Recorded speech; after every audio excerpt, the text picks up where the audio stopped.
I was in Glastonbury to forge a sword.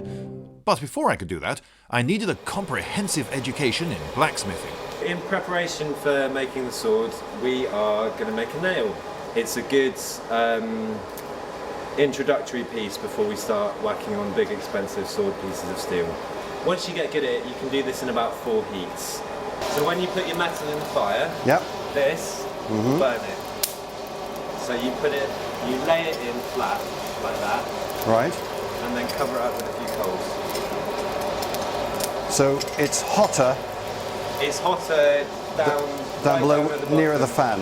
Where the fan is, that's where it gets ridiculously hot. But at the top, it's a nice even temperature, and it gets you to the right forging temperature without suddenly burning it. Okay, and you look very angelic there with that umbrella behind your head. Okay, so how do you gauge how long, whether it's been in there for long enough? So what you do is you slide it out, and when it's this lovely glowing bright orange-yellow colour, that is a perfect forging temperature. That looks good, okay. So what we're going to do here is forge a point on your metal. So you get it to the other side of the anvil, right? Raise it slightly, turn it 90 degrees, turn it 90 degrees, keep turning it 90 degrees. Okay.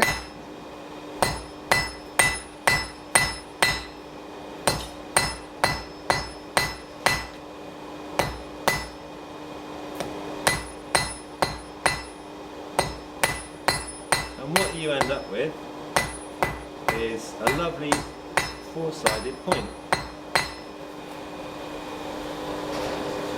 And that's at 1 heat. Put it to the far edge. Yeah, that's it. Start whacking it. Yeah, and turn it. Turn. And turn. Let's have a quick look at my posture. I have placed my head such that I look down at my work in my accustomed manner with it in front of me. This puts my hand way ahead of my shoulder, requiring lots of effort to hold the hammer, and rather than pumping my arm up and down, using the weight of my arm to power the stroke, I'm holding the hammer near the end of the handle and pivoting it in my hand a lot, trying to get the weight of the hammer to do the work. This is very tiring on the grip and very chafing on the skin of the hand. In short, my hammering technique here is rubbish, but it did improve.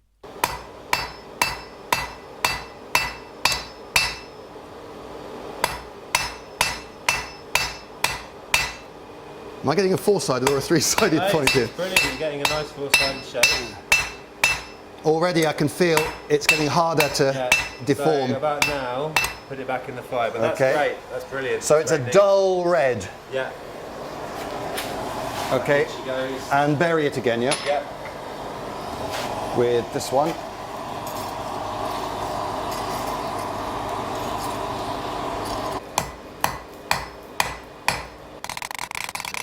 Fantastic. I have a spike! That is easily the best point I've seen someone do who's never done it before. I'm not joking. Okay, well look at yours and look at mine. Yours is pointier, definitely. It's a little bit pointier, but they're very similar. That's what I was going for. Great, brilliant. Okay, so now what do I do? A student that listens to what I tell him. Right. So now we're gonna draw out the shank. Okay, so I'll let mine cool, yeah? Yeah, just pop it on there.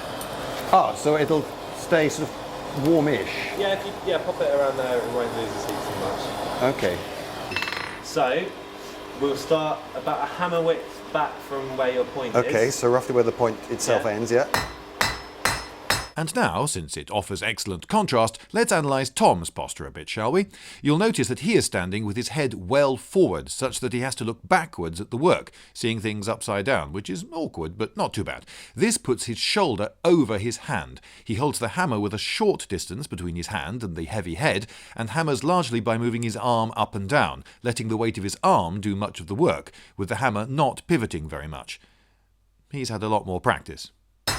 And what I'm doing is hammering and drawing the metal towards me.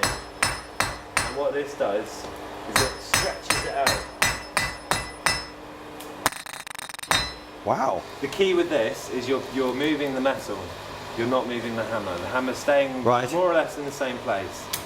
Because if you start moving the hammer around, you end up hitting the metal with the edge of the hammer. And that makes big kind of dings and hammer marks in it, which for a nail isn't so important. Right, but when you come onto your sword, you really don't want your edge bevel covered in hammer marks. So I put it there. Yeah. From the behind.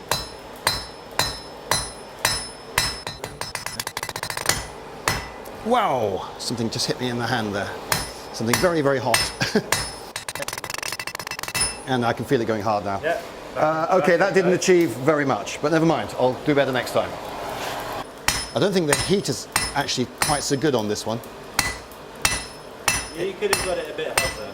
Yeah, the heat's in the wrong place. So if you step slightly in, like this way. This way. Come in a bit. So I'm more over it. So you're over it like this. Yeah. And you're using more of your shoulder and your back rather than your wrist.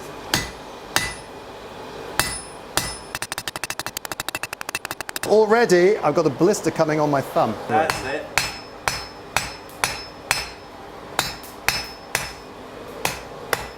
So just be working from here now. Don't worry about this bit. Okay. Yeah, I've got enough matter to work with. You're doing it very neatly. A lot of students end up with a kind of round, garbled mess at this point. You're discernibly a drawn-out, four-sided point. Okay. Ah, at last. Okay. It's now looking like a nail. And I'm now starting to feel the heat through my glove. Oops. Interesting. That misaligned hammer there sounded so different. It didn't have the ring. It was a kind of chink. It was a ring. dull. Yeah. So if you get some tongs. Right. So grab the tongs. Grab it by the hot end. Yeah. Goes a little bit further down. Yeah. Right. Okay. You're ready to go again. Okay, thank you. Right, now to stick a shoulder on this thing. So I put it, the edge. No, I don't. No, you don't. You come here. That makes far more sense, yes. Yeah. Where it starts getting fat, which is about there, he reckons, then I start belting this to put a steep break of slope. There's a bit of a shoulder on it there. Is that enough? Let's have a look with the tool. Okay, we now check to see if I've done it enough. A little bit more just around up here, because you want it right up there. Okay, if we leave tiny it like that, bit more. In which case,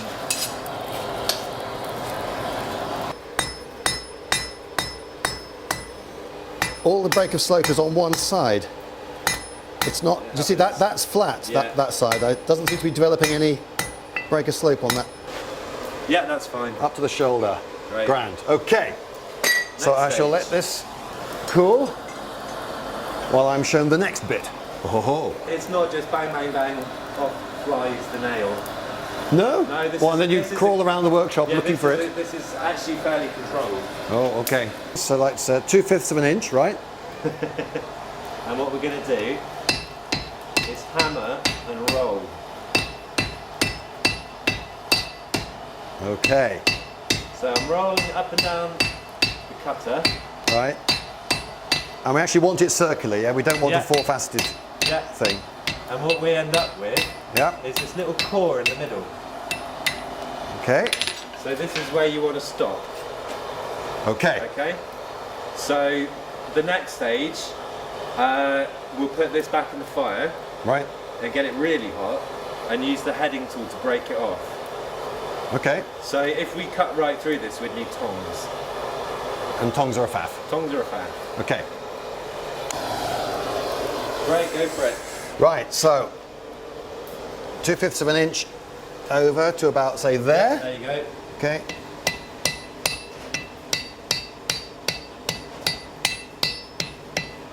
Oh, this is painful to watch. I'm being so tentative. Hit it harder, man! It's not going so well. I think I just need to hit it harder. Hit it harder then. Yes! Hit it harder! I was too frightened of nipping the whole thing off. Oh, this is not good. It's gone skew with. Look, the two things don't join up. Put it back in now. Okay, I was too nervous of it. Actually, maybe the lighter hammer, because I can hit harder with confidence with the lighter hammer. Well, go on then! Here she comes.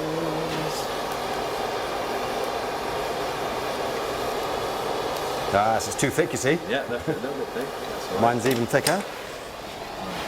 Okay, now.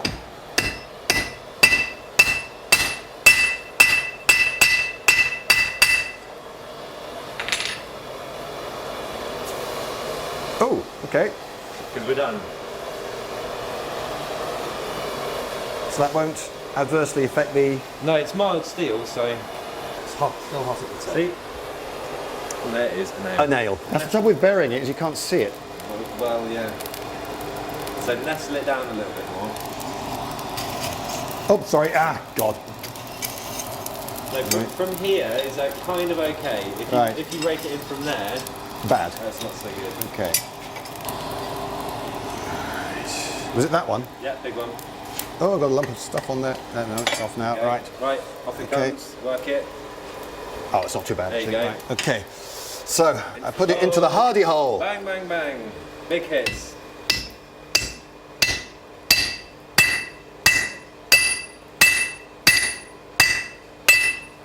That's it. Okay. Wasn't fat enough, was it? Quite. It's rather a small head. Into the water. Close up. Big close up.